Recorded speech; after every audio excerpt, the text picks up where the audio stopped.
Գյուրջան Կասկադ, հասանելի բնակարաններ 65 ամիս մարման ժամկետով։ Հայաստանը սեպի նման խրված է ու խոչընդոտ է թուրքական Թուրան ծրագրի իրականացման ճանապարհին։ Թուրանի նպատակը շատ հստակ է թուրքական դրոշի ներքո միավորել իսլամադավան ժողովուրդներին։ Թուրան ծրագիրը առաջ տանելու համար Օսմանյան Թուրքիան իրականացրեց Համիդյան եւ Կիլիկյան ջարդերը, հայոց ցեղասպանության զոհ դարձան 1.5 միլիոն հայեր։ Որի նպատակն էր այդ սեպը վերացնել եւ ապահովել իրենց նախկին հայրենիքի ընդհուպ մինչև Ալթայ, որտեղից եկել էին։ Թուրանի քաղաքականությունը ընդհուպ մինչև Յակուտիա, մինչև Էվենկների ապրող տարածքը, Ալթայ, բնականաբար, այո, Չինաստան, նաև Չինաստանի հետ կապված նրա ամբողջ հյուսիս արևմտյան հատվածը թուրքալեզու ժողովուրդներով է բնակեցված, ուйգուրներով եւ այդ քաղաքականությունը միշտ էլ եղել է Թուրանի քաղաքականությունը օրակարգում, ժամանակ առ ժամանակ դրանք օգտագործել են աշխարհաքաղաքական զարգացումների պարագայում։ Թուրքական Թուրան ծրագրի իրականացման ճանապարհին մշտապես խոչընդոտ է եղել Սյունյաց աշխարհը, դրա կարևորությունը հասկանում էին անգամ բոլշևիկները։ Խորհրդային ժամանակահատվածում 1921-ին, երբ Զանգեզուրը վիճելի խնդիր էր դարձել, Գարգին Նժդեհի պայքարի շնորհիվ այդ տարածքը մնաց Հայաստանին։ Եվ խորհրդային Ռուսաստանը սեպի նման պահեց Սյունիքը որպես Թուրանի ճանապարհին կարևոր մի աշխարհաքաղաքական տարածք։ Եվ պատկերացրեք, ով պետք է Գարեգեն Նժդեից հետո սովետական իշխանության ձեռքը բռներ, եթե նրանք որոշեին Սյունիքը Արցախի եւ Նախճեվանի նման սկուտերի վրա մատուցել Ադրբեջանին կամ ընդհանրապես թուրքերին։ Բնականաբար ոչ մեկը դժվար կլներ որևէ ձևով նորից վերադարձնել այն վիճակ, ինչ որ կար ինքնավար Սյունիքի եւ Լեռնահայաստանի պարագայում։ Խորհրդային իշխանությունը լավ հասկացավ Սյունիքի կարևորությունը, այսօր սակայն պատմաբանվել լուծաբանների համար անհասկանալի է, ինչու է ռուսական կողմը շարունակում այդ միջանցքի պարագայում միջին դիրք բռնել։ Նաև կողմ լինել միայն այն պայմանով, որ իրենք այդ հսկողությունը իրականացնեն։ Եթե իրենք հսկողության հանգամանք են բերում օրակարգ, ուրեմն նշանակում է իրենք էլ այսօր անհանգստացած են այդ հանգամանքով եւ կա Թուրքիայի ճնշումը, որի ազդեցության տակ Ռուսաստանը փորձում է կարծես թե գտնել միջին տարբերակը, հսկելով Միջանցք ասվածը ճակերտյալ իր կողմից ապահովել այդ սեպի հանգամանքը հաշվի առնելով Հայաստանի այսօրվա աշխարհաքաղաքական բավականին բարդ իրավիճակը։ Այնպես որ Թուրանի ծրագրի մաս դիտել այսպես կոչված Զանգեզուրյան միջանցքը դա իհարկե բացարձակապես արդարացված չէ։ Թուրքիայի եւ Ադրբեջանի կողմից այսպես կոչված Զանգեզուրի միջանցք ծրագրի իրականացմանը խոչընդոտում է նաեւ իրանական գործոնը։ Եվ բարեբախտաբար Իրան-Ռուսաստան հարաբերությունները կարծես թե էլի ռազմաքաղաքական այսպես հարթության վրա են գտնվում եւ Իրանի այս դիրքորոշումը շատ դեպքում Ռուսաստանին եւս ստիպում է կողմնորոշվել դեպի այդ միջանցքի բացառման մոտեցումը, որը բնականաբար մեզ համար շատ կարևոր է եւ Իրանի համար ամբողջ հյուսիսային հատվածում զրկվել բարեկամ երկրի հետ անմիջական կապ ունենալու հնարավորությունից, որն էլ կարող է ապահովել Վրաստանի վրայով երկ դեպի ամբողջ աշխարհ, բնականաբար նրա համար կարմիր գիծ է։ Պատմաբան Աշոտ Մելքոնյանի դիտարկմամբ, եթե Իրան-Իսրայել պատերազմում Իրանին չհաջողվեր հաջողության հասնել, ապա Հայաստանը հնարավոր է զրկվել նաև Սյունիքից, ինչը կարող էր կտրվել եւ դառնալ հարթակ Թուրան ծրագրի իրագործման համար։ Հիմա ըստ պատմաբանի, երբ Իրանի եւ Իսրայելի միջև զինադադար է կնքված, Ադրբեջանն իրեն ավելի զուսպ է պահում։ Արագածոտնի մարզում Երնջատապ գյուղից դեպի Արայամարանոցներ տանող մի քանի կիլոմետրանոց ճանապարհն է, վաղուց է այստեղ ասֆալտ չի եղել։ Սովետական տարիներին է, ինչպես նշում էին քաղաքացիները, ասֆալտապատումը կատարվել, գոնե խնդրում են իրականացնեն փոսալցման աշխատանքներ։ Ամռանային շրջանում հատկապես ակտիվացել է մեքենաների շարժը, մարդիկ ամառանոցներ են գալիս ու չեն կարողանում անցուդարձ անել այս ճանապարհով։ Շարժը շատ է, մանավանդ հիմա արդեն ամառա ավելի շատ է։ Իրոք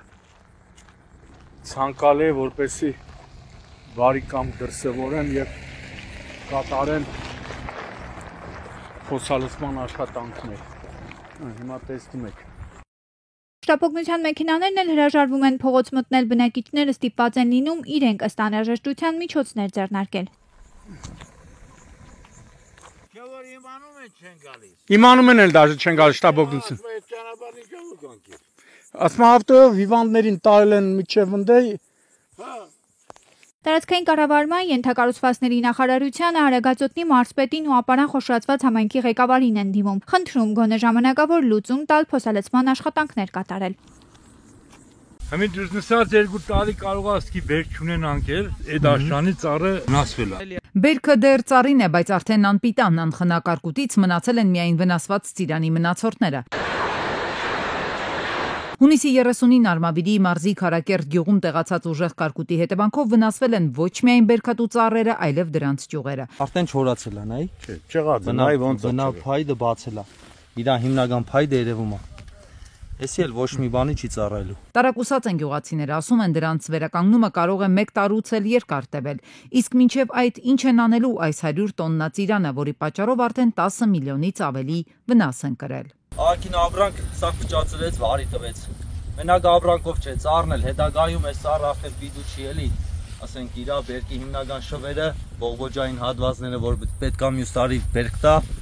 ամբողջովին վնասված է։ Ընդամենը մի քանի արկղ էին բերքից հասցրել քաղել գյուղացիները, բայց ինչպես ասում են, շաբաթն ուրբաթից շուտ եկավ։ Ծիրանենուց բացի վնասվեցին նաև խնձորի, տանձի, դեղցի եւ ընկուզենու ծառերը։ Նույնիսկ հաստաբուն ընկուզենին չի դիմացել կարկուտի ուժգին հարվածներին։ Ինչ աշտանի է ջուր սենցա։ Կարկուտի հետքի մեծության։ Ես բոբոկի ծառը։ Ես էլ էներ բոբոկի ծառը բոբոկի սորը գցի։ Դեղ է գնաք, դեղցը գնայինք Կեղևին Եղևից հետ ճակել է, էլի։ Այս 3 տարի խելք գլուխ չկա, վերջի մասին մոռացա։ Հուսահատված են գյուղացիները, մի քանի րոպեանոց կարկուտը տարիների աշխատանքը ջուրը լցրեց։ Ասում են Արմավիրի մարզպետարանից, համայնքապետարանից են եկել եւ տեսել են իրավիճակը։ Հույս ունեն, որ հարցին լուծում կտան պատկան մարմինները։ Միայն հիմա ակնկալում են, որ գոնե իրենց վարկերը ժամանակավոր սառեցնեն, մինչեւ կարողանան այգիները խելքի բերել։ Բոլորը տարբեր վարկեր ունեն, հիմա ասում են գոնե մի տարով սառեցնեն, հիմա 2 միլիոն իննակ ես 2 հեկտարի տերը աշոտ է, աշոտի այգին։ Ամսու 5-ին պետք է մուծեմ։ Էկոնոմիկայի նախարարությունից էլ տեղեկացրին, որ բոլոր մարզերում տեղացած կարկուտի վնասի գնահատում են կատարում, որը կներկայացնեն կառավարությանը, ինչից հետո միայն պարզ կդառնան առաջիկա գործողությունները, փոխհատուցման ձևաչափը, ինչպես նաև վարկերի սառեցման հնարավոր տարբերակները։ Նախարարությունը կկազմի համապատասխան որոշում եւ կներկայացնի կառավարության որոշմանը եւ վերջնական որոշման արդյունքում արդեն եթե հաստատվի կառավարության կողմից քաղաքացիները կստանան փոխհատուցում կրած վնասների դիմաց։ Այս տարի ցավոք շատ էին կարկուտի դեպքերը, մինչեւ այդ պահը չունենք փոխհատուցում ստացած քաղաքացիներ։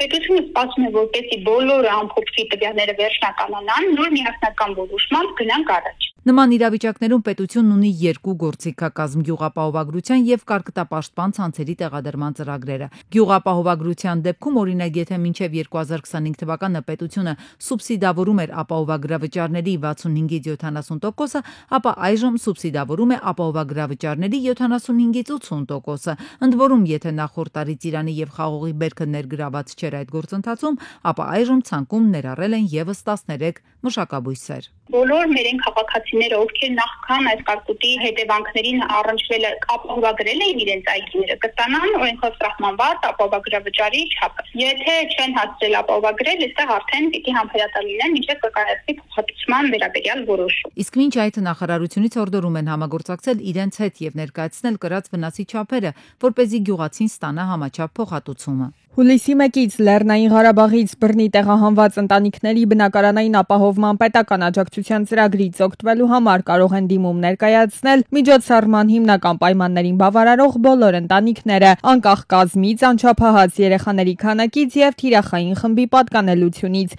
Այս մասին հայտնում են Հայաստանի Հանրապետության աշխատանքի եւ սոցիալական հարցերի նախարարությունից։ Հայաստանի բանկերի միությունը հրապարակել է 2024 թվականի տարեկան հաշվետվությունը։ Բանկային համակարգը շարունակում է մնալ մեր տնտեսության կայուն թափանցիկ հաշվետվողական համակարգերից մեկը, գործելով առողջ մրցակցային միջավայրում։ 2024-ին բանկային համակարգը շարունակել է իրականացնել իր բնականոն աշխատանքը, միաժամանակ արձանագրելով կայուն աճ բոլոր հիմնական ցուցանիշների մասով։ Հայաստանի հեռահաղորդակցության շուկայի ծավալը այս տարի կկազմի 159.9 միլիարդ դրամ։ Միաժամանակ առաջիկա 3 տարիների ընթացքում կանխատեսվում է նաև տարեկան 3.9% միջին աճ եւ Հայաստանի հաղորդակցության շուկայի ծավալի ավելացում մինչեւ 173.4 միլիարդ դրամ։ Եկամտի հիմնական աղբյուրներն են բջջային կապը եւ ֆիքսված ինտերնետ ծառայությունները։ Կանխատեսումն արել է ռուսական Telecom Daily ընկերությունը։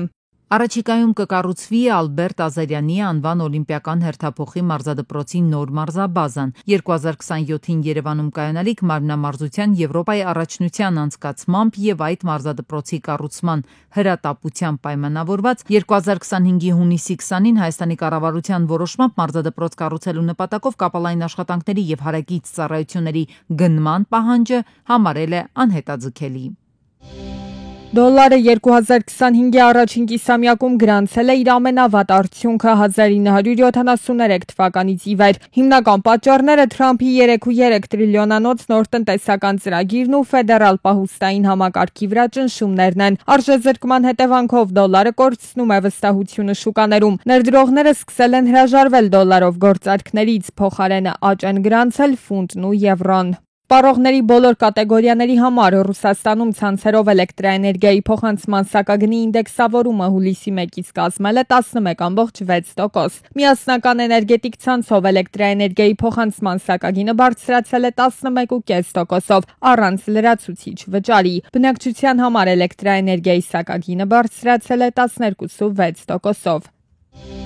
Մեհիր Մկրտչյանի անվան արտիստական թատրոնում այս օրերին եռուզեռ է պատրաստվում են մեծանուն դերասանի ծննդյան 95-ամյակին։ Հոբելյանական միջոցառումներով նորովի կբացահայտեն Մեհիր Մկրտչյանի ստեղծագործական կերպարը։ Առաջին օրվա մեկնարկին թատրոնը համագործակցել էր դերասանի թանգարանի հետ։ Ցուցադրությունում տաղանդավոր դերասանի անձնական իրերն են բեմական ռեկվիզիտները, ինչպես նաև եզակի լուսանկարների ու նկարների ցուցադրությունը։ Այս ամենը իրականացավ Երևանի քաղաքապետարանի հովանավորչությամբ,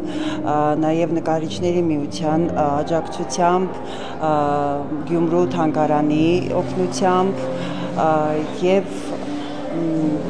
կինոյի հիմնադրամը մեզ շատ օգնեց։ Մթնոլորտը Ֆրունզինն էր, ներկաները Մկրտչյանի մասին հուշեր էին պատմում, դիտում նկարներն ու կիսվում տպավորություններով։ Կենթանի էր արտիստի շունչը, նրա ժպիտն ու տխրությունը միախառնված միշտ մեծ հետ են բեմին ու էկրաններին։ Գերազանց կերպարա եւ այսօրվա համար ինձ շատ հարազատ այդ իր կերպարը, իր խոսքը, ընդհանուր միջավայրը, Գյումրու այդ դրամատրությունները։ Նկարիչ Մարտիրոս Բադալյանի Մեհեր Մկրտչյանի կտավն է, պատմում է, կարծում էր, թե Ֆրունզին նկարելը հեշտ գործ է, բայց սխալվել էր, անկեղծանում է, ամենաբարդը հենց դա տրվեց, քանի որ կատակերգական կերպարի հետևում թաքնված մի ամբողջ ողբերգություն կա, անձամբ է ճանաչել, հետաքրքիր հիշողություններ շատ ունի, ասում է հասարակ կյանքով էր ապրում, նստում բոլորի հետ, զրույց էր անում, այդպես էլ թանկարժեք ռեստորանները չսիրեց, ասում է Ֆրունզիկը զարմանալի մարդ էր, օրը սկսում էր երգով եւ երջանիկ էր, միաժամանակ նրան միշտ ինչ-որ տխրության զգացում էր ուղեկցում։ Ոնց որ մեր ազգի բախտը դրա ճակատին գրած էլի։ Էդ էլ եմ մտածում։ Բաներ էր պատմում հետո ինքը ապշած նայում Թումանյանից բանից հեքիաթ ինչ-որ բաներ պատմում, որ մենք երբեք չենք նկատել դա կամ ասելու ձևը։ Ապշելու արտիստ է, ապշելու։ 1953-ին 23-ամյա Ֆրունզիկը ընդունվում է Երևանի Գեղարվեստաթատերական ինստիտուտի 2-րդ կուրս։ Վաղարշ Վաղարշյանի կուրսում էր սովորում, իսկ արդեն 2 տարի անց Վարդան Աճեմյանը նրան հրավիրում է Սունդուկյանի անվան պետական ակադեմիական թատրոն, որտեղից էլ սկսվում է արտիստի ստեղծագործական վերելքը։ Եկավ ու ընդմիշտ մնաց թատրոնում, խաղում էր Վահրամ Փափազյանի, Հրաչյա Ներսիսյանի հետ նույն բեմում։ Թատրոնում արդեն սերնդափոխություն էր տեղի ունենում։ Առաջին դերերն էին Հայրապետը, Նամուսը։ Հրաչյա Ներսիսյանից ուղիղ 20 տարի անց խաղաց նաև Բաղդասար աղբարը։ Այդ օրվանից շուրջ 2000 անգամ բեմ բարձրացավ Բաղդասար աղբարի հետ։ Ճանաչում են մեր Ֆրունզը, ամենտեղ, Ֆրունզիկ Մկրտչյան։ Դա որը հայոց համազգային շարժումից էինք։ Իսկ Մեհերը են կոչումն որ նախքին ամենգլատուրային Մեհեր Մկրտչյանը։ Թատրոնը խոստանում է հոբելյանական միջոցառումների շարքը շարունակել ամբողջ տարվա ընթացքում ներկայացումներով, ընթերցումներով ու հանդիպումներով։